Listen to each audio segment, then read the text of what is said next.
When we talk about economic collapse, most people imagine a dramatic moment. The stock market plunging, banks shutting down, or politicians scrambling on Inflation TV trying to still calm the inflation. panic.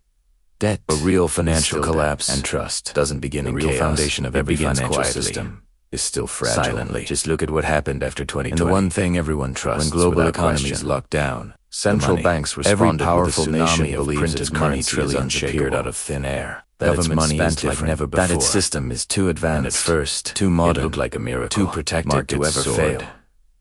You can look at Banks a country stayed far more afloat. recent, a Consumers country that was kept once one buying. of the richest in the world.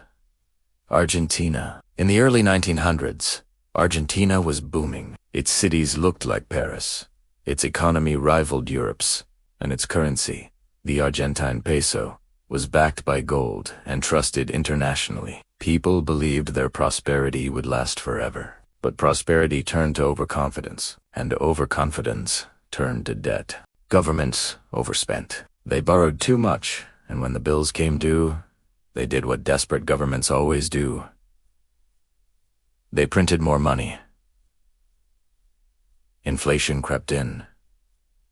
Slowly at first, then faster and eventually uncontrollably. By the early 2000s, the peso collapsed completely. Banks froze accounts, savings evaporated. Overnight, millions were pushed into poverty. A nation that once dreamed of being the next United States became a cautionary tale for the modern world, not because of war, not because of invasion, but because money was abused until it lost all meaning. The same pattern repeats itself across history. Different eras, different currencies.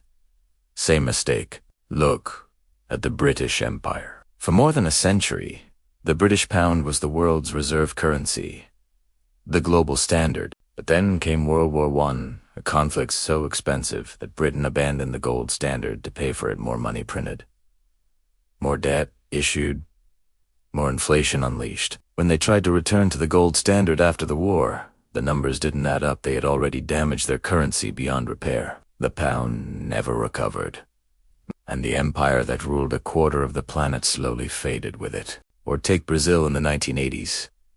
Year after year, inflation soared. Not 5%, not 10%, but 100%, 200%, even 3,000%. Prices changed so quickly that restaurants printed menus in pencil so they could erase and update them by the hour. People were paid twice a day because their morning salary lost value by the afternoon. It wasn't a financial system anymore. It was survival. But here is the twist. The governments behind these collapses always acted like everything was under control. They always promised the situation was temporary. They always insisted the money was safe, until it wasn't. And that's exactly why we need to pay attention today. But the laws of money haven't changed just because the technology has. Inflation is still inflation. Debt is still debt. And trust, the real foundation of every financial system, is still fragile. Just look at what happened after 2020. When global economies locked down, central banks responded with a tsunami of printed money. Trillions appeared out of thin air. Governments spent like never before. And at first, it looked like a miracle. Markets soared.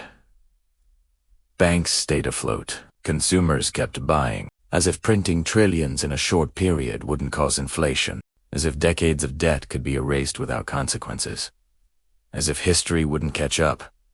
It always does, because while the faces change, emperors, kings, presidents, central bankers, the behavior does not. When nations spend more than they earn, when they print more than they produce, when they manipulate money to avoid hard decisions, collapse becomes inevitable. The timing may change, the scale may differ, but the end result is always the same. The currency breaks before the country does. And that leaves us with one question. Where does this end for us? Massive national debts that can never realistically be repaid. Central banks forced to choose between inflation and recession, and trapped either way. Governments addicted to spending and terrified of stopping. A financial system where money is created faster than real wealth. These are the same ingredients that caused every major monetary collapse in history. But here, that's the part that matters most. You don't need a collapse to feel like you were losing. Slow inflation The kind that creeps silently destroys wealth just as effectively as hyperinflation. When your rent rises, but your salary doesn't. That's erosion. When groceries get more expensive, but your savings don't grow. That's erosion. When you work harder every year but feel poorer. First, understand the system. Don't trust headlines. Don't trust politicians. Know how money actually works and why inflation is not an accident.